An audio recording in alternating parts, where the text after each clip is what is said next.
Point Heretic here. This will be a redo of my first episode on the oldest representation of the swastika symbol. I found out more information going against my earlier conclusions, so what else can I do but correct my mistake? The ivory birds of Mezin are well known to anyone who took the effort to look into the origins of the symbol. They are found in Ukraine in an archaeological important site called Mezin and date back to between 17,000 and 14,000 BC. Ukraine is currently still a rich source of archaeological treasure, delivering more insights into the life of the mammoth hunters. The geometrical figures which are carved into the birds may well look as random decorations, but as it turns out, a number of archaeologists have proposed otherwise.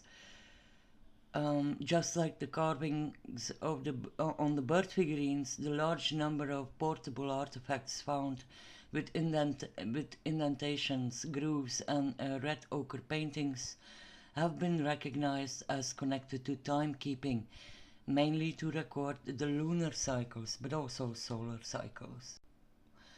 Although it is hard to establish certainties when interpreting such ancient artifacts, we can guess with the help of the knowledge that was transmitted through oral traditions by many different tribes or cultures of Eurasia and Siberia, or what is left of those cultures. It needs not much to imagine the hardships that their ancestors underwent due to the conversion urges of religious zealots and of the Soviets. But some things, however, do not change very much, and that is the general behavior of animals. When looking at the migration patterns of geese and swans, we see that they move north with the coming of spring, and their trumpeting heralds the change of seasons. An event that has been part of the way by which shamans have kept time. Keeping time is of vital importance for survival through the lengths of human history. Especially back in the day, before human primary needs were satisfied by modern abundance, failure to recognize and counting time were unacceptable, because this would have resulted in a disaster for the individual as well as the group, be it a family, tribe, clan, or village community. The announcers of spring had a place of honor amidst the animals that stood symbol for the elements ruling the lives of the Neolithic humans. The water birds meant more than just that. In Central and Northern Asia or Siberia, as well as among Native American tribes, the goose or swan is the one who, by dabbling in the primordial ocean, brings up mud as an act of creation. We have seen this similar in Vedic mythology, for example, where this act of creation was performed by a giant boar. And those who have followed my Primordial Mount series may remember the creation myth of the Fang people of Gabon, where this act is performed by termites. In the lore of ancient Egypt and northern India, the animals are said to have brought about the first sound in the universe. The sacred goose was the one who laid the cosmic egg. Migrating geese acted as a solar symbol among the native tribes of Siberia. I am not sure what the exact explanation is for the association, but I can try and give my interpretation based on what I have gathered of info until now. So, like I mentioned, they announced the summer sun and the long expected thaw. This was still of vital importance during early agricultural societies of old Europe, as can clearly be seen in this Bronze Age figurine from Serbia, expressing the solar wagon drawn by 4 birds. The symbolism is not limited to Eurasia or Old Europe for that matter. Apollo, for example, is challenged by Maresias the satyr to a musical contest and arrives on the back of a Hyperborean swan. Also Phaeton, the son of or grandson of Helios, the sun god, steals his solar chariot and crashes in the Iridianus river. His friend Cygnus repeatedly dives into the river, desperately trying to save his beloved Phaeton.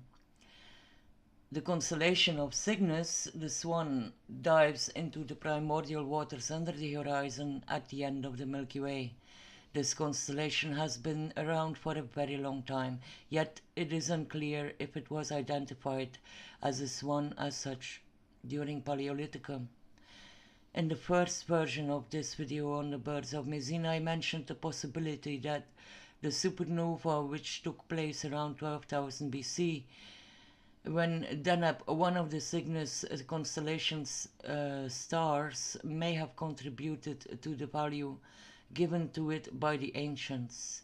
This was proposed by Collins in his book The Cygnus Mystery, but I am not sure if he was the first one to speculate about the impact of cosmic rays on the evolution of mankind. Whatever that may, Cygnus' position back then was overhead in the polar region. The nova, of which we can still see the remnants known as the Cygnus loop, would have caused this area to light up considerably. In the episode Hesiod's Hearth, I mentioned the Pythagorean concept of the cosmic central sun, represented as a central hearth around which not only the planets but also the sun revolves, and I suggested this idea originated in the occurrence of this nova, lightening up the circumpolar region as happened many millennia ago.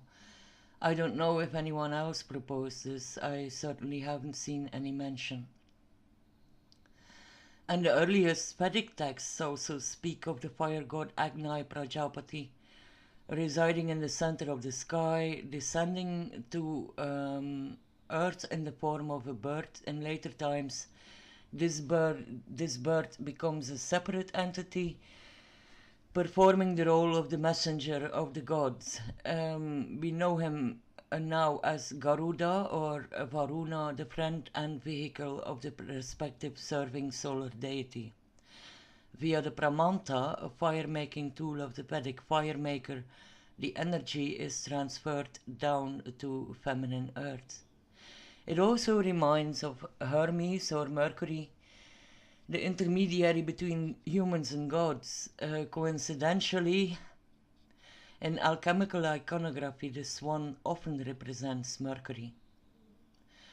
And again, I have no idea if this constellation was regarded as such, a swan or a goose, in early Neolithic times, but the idea of a bird on top of the central pillar that upholds the sky dome occurs in mythology of different civilizations.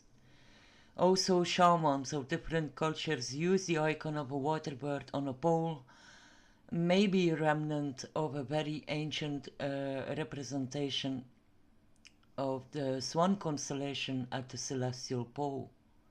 Shamans sometimes have a headdress made of a bird, as it represents the psychopomp leading him to the underworld and back.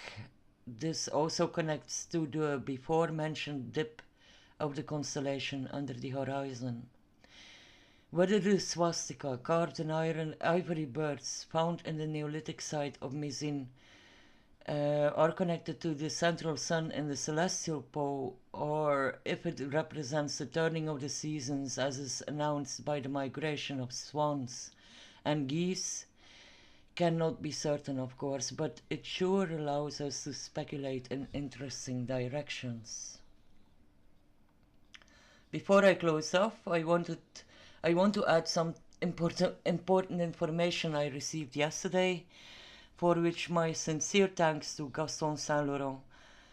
It concerns a publication by George Mikanovsky or Mishanovsky called The Once and Future Star Vela, in which the author proposes a supernova occurring in the southern constellation of Vela between 10,000 and 6,000 BC, which may have sparked the interest of ancient cultures of Mesopotamia and the earliest Egyptian dynasties in astronomy and the sciences in general. How this also connects to the Egyptian scribe Seshat and her symbols like the seven-pointed star, how it connects to the Star of the South, as mentioned in ancient Egyptian cartouches and cuneiform texts of the Sumerians. I realized while reading the articles that what I mentioned before on the cosmic sun and especially on the Agni connection is in all probability only partially true. Because of the locations of India and Sumeria, this hypothesis probably rather connects to this nova in Vela than to the one which occurred in Cygnus a few millennia before that. But the principle of a nova being the origin of the Pythagorean cosmic sun and the implications for the origin of religious symbols of antiquity still stands. I have been wondering what could have caused the transition from one single solar deity like Agni Prajapati into a pantheon of 3, 4 deities into a multitude of deities, and it seems like I may have found it. A proximate nova lights up the sky night and day to eventually fade away over the millennia that follow, and with this the origin of religions fade away in the minds of humanity. I have some idea why Mikanovsky or Mishanovsky's theories have found little resonance when compared with those of Velikovsky and von Däniken. He possibly did not have a political agenda. Links will be added in the description. Please do your own research yourselves. There is still a lot to learn, and for what I notice, and to be honest, I am very sick of it. There are too many half-truths and plain out lies sold as gospel.